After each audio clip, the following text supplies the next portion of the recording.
Everyone, இன்னைக்கு நம்ம Mughal mutton biryani எப்படி செய்கிறதுன்னு பார்க்க போகிறோம். மொஹல்னாலே நல்லா மசாலாக்கு தாங்க ஃபேமஸ்ஸு. அதனால் நம்ம மசாலா வச்சு எப்படி நல்லா மட்டன் பிரியாணி செய்கிறதுன்னு நம்ம இப்போ பார்க்க போகிறோம். இன்றைக்கி நான் 4 பேர் சாப்பிட்ற மாதிரி மொஹல் மட்டன் பிரியாணி செய்ய போகிறேன். அதுக்கு தேவையான பொருள் என்னென்னு இப்போ நம்ம பார்க்க போகிறோம். 2 cups பாசுமதி ரைஸை 1 hour பிஃபோரே தண்ணியில் ஊற வச்சுருங்க. 1/2 kg mutton, 3 spoon ginger garlic paste, small onion 10 numbers, 2 tablespoon saffron milk, sliced 4 onions, sliced 3 tomatoes, Indian spices, 10 to 15 full cashew nuts எடுத்துட்டு தண்ணியில் ஊற வச்சு இந்த மாதிரி பேஸ்ட்டாக அரைச்சி வச்சுக்கோங்க. 1 cup chopped coriander leaf, 1 cup chopped mint leaf, 2 tablespoon thick curd, 2 tablespoon ghee, 4 tablespoon olive oil, 5 cashew nut, 3 green chilli, mutton masala 2 spoon, red chilli powder 1 spoon. இதை நல்லா 1 hourக்கு மேரினேட் பண்ணி வைக்க போகிறோம். இப்போ நம்ம மட்டனை மேரினேட் பண்ணுறது எப்படின்னு பார்க்கலாம். மட்டனை இந்த மாதிரி நல்லா க்ளீன் பண்ணி வச்சுக்கோங்க. இப்போ இந்த மட்டனில் நம்ம மட்டன் மசாலா ஆட் பண்ண போகிறோம். சில்லி பவுடர் ஆட் பண்ணுறோம். 2 tablespoon curd, ginger garlic paste add பண்ணிக்கோங்க.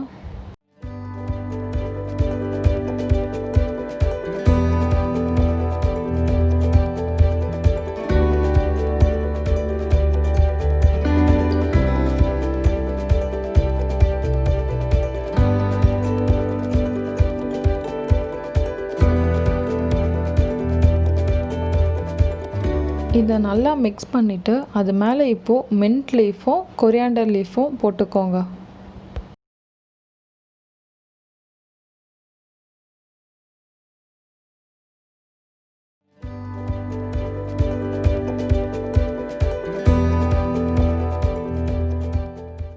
இதை நல்லா மிக்ஸ் பண்ணதுக்கப்புறமா 1 டேபிள் ஸ்பூன் சால்ட் போட்டுக்கோங்க. அதுக்கப்புறமா 1/2 லெமன் ஜூஸ் ஆட் பண்ணிக்கோங்க.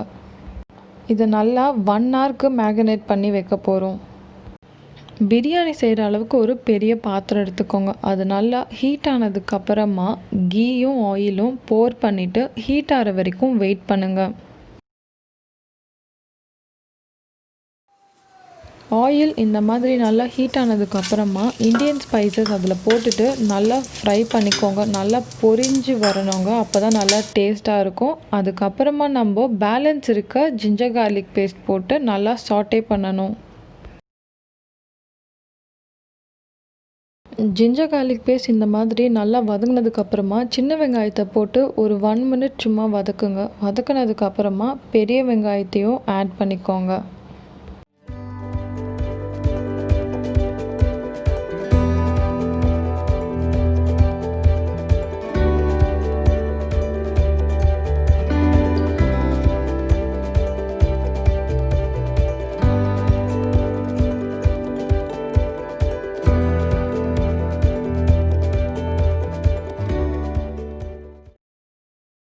ஆனியன் இந்த மாதிரி ப்ரௌனாக நல்லா வதங்கினதுக்கு அப்புறமா அதில் இப்போ நம்ம க்ரீன் சில்லி ஆட் பண்ணிவிட்டு கூடவே டொமேட்டோவும் கேஷ்யூ நட்டும் ஆட் பண்ணி நல்லா அதை வதக்க போகிறோம்.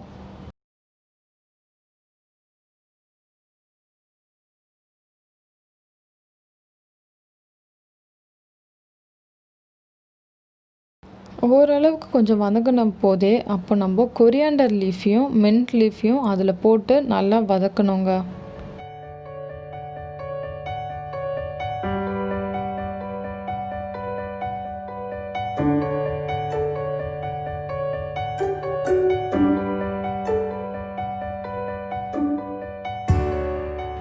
பார்த்தீங்கன்னா இப்போது நல்லா வதங்கிடுச்சுங்க.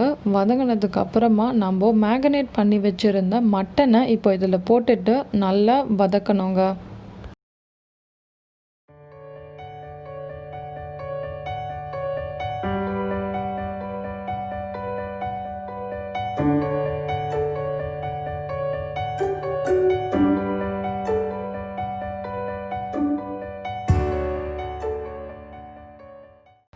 இப்போது இது கொஞ்சம் லைட்டாக வதங்கினதுக்கப்புறமா நம்ம கேஷ்யூ பேஸ்ட்டை ஆட் பண்ண போகிறோம்.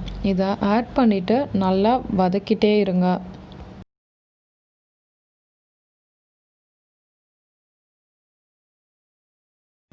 இப்போது இதில் 1/2 கப் வாட்டர் ஊற்றி நல்லா வதக்கிட்டு லிட் போட்டு க்ளோஸ் பண்ணி 20 மினிட்ஸ் சிம்மில் வச்சுக்கோங்க. அந்த ஆனியனில் இருக்க வாட்டரு, அந்த மசாலாஸில் இருக்கிறது, அந்த மட்டனில் இருக்க வாட்டர் எல்லாம் இறங்கி நல்லா இந்த மாதிரி சாஃப்டாக வெந்திருக்கும்.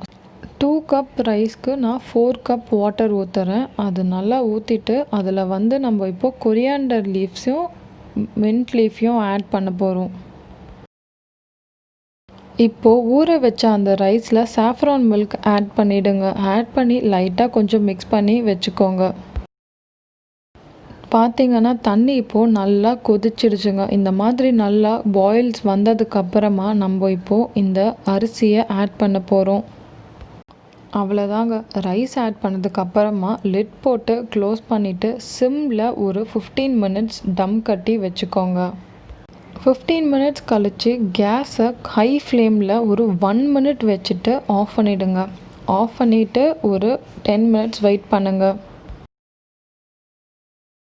10 மினிட்ஸ் ஆகிடுச்சு, ஓப்பன் பண்ணலாம். இப்போ பார்த்தீங்கன்னா ரைஸ் நல்லா குக் ஆகிடுச்சுங்க. நல்லா இந்த மாதிரி வெந்து வரணும். மசாலாஸ்லாம் இதில் நல்லா பிளெண்ட் ஆகிருக்குங்க. பார்த்தீங்கன்னா மட்டன் இன்னும் நல்லா சாஃப்ட் ஆகிடுச்சு.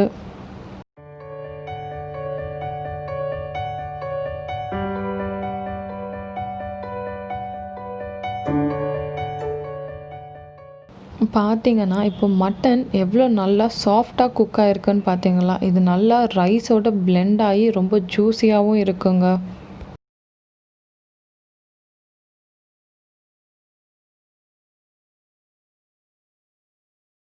இப்போ இந்த பிரியாணியை நம்ம இப்போது பவுலில் ட்ரான்ஸ்ஃபர் பண்ணி வச்சுக்கலாம். இதை ட்ரை பண்ணி பார்த்துட்டு எப்படி இருக்குன்னு கமெண்ட்ஸில் ஷேர் பண்ணுங்கள்.